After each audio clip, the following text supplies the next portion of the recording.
Hi நண்பா, welcome back to SS Unique. தளபதியோட கடைசி படமான ஜனநாயகன் படத்தோட தளபதியோட போர்ஷன்ஸ் எல்லாமே பேட்ச் ஒர்க்கோட நேற்று தான் ஃபுல்லாக கம்ப்ளீட் ஆகிருக்கு.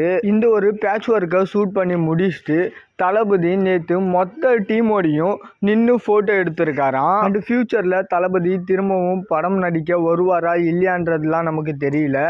பட் ஆனால் இப்போதைக்கு கடைசி படம் ஜனநாயகன் தான். ஸோ நேற்று ஷூட் பண்ணது தான் கடைசி நாள். கரெக்டாக தளபதியோட பர்த்டே மந்தில் தளபதியோட சினிமா ஜர்னி முடியுது. ஸோ இன்னிலேருந்து பார்த்தீங்கன்னா Thalapathy full time politician. And இதுக்கப்புறம் நமக்கு first single, movie update, first லுக்குன்னு எதுவுமே இருக்க போகிறது இல்லை. அண்டு ஜனநாயகன் படத்துக்கு அப்புறம் தளபதியோட படங்களை ரீரிலீஸ் அப்போ தான் பார்க்க முடியும். அண்டு ஃபெஸ்டிவலில் தளபதி படங்கள் இனிமேல் டிவியில் மட்டும்தான். அண்டு ஆப்வியஸ்லி பொலிட்டிக்கல் ரீதியாக தளபதியை இன்னும் நம்ம க்ளோஸில் தான் பார்க்க போகிறோம். பட் ஸ்டில் சினிமா அளவுக்கு சுவாரஸ்யமாக எக்ஸைட்டிங்காக அரசியல் இருக்காது. அண்டு நாளைக்கு தளபதியோட எஜுகேஷனல் அவார்டு ஃபங்க்ஷன் 2வது நாள். ஸோ ஃபங்க்ஷனில் ஜனநாயகன் படத்தோட ஷூட் முடிஞ்சதை பற்றி ஏதாவது பேசுகிறாரான்னு சொல்லிட்டு வெயிட் பண்ணி பார்க்கலாம். பட் முதல் நாள் ஃபங்க்ஷன்லேயே சொல்லிட்டாரு, அன்றைக்கும் சேர்த்து இன்றைக்கே பேசிடுறேன் அப்படின்ற மாதிரி. ஸோ அதனால மோஸ்ட்லி பெரிய ஸ்பீச்லாம் நாளைக்கு இருக்காது.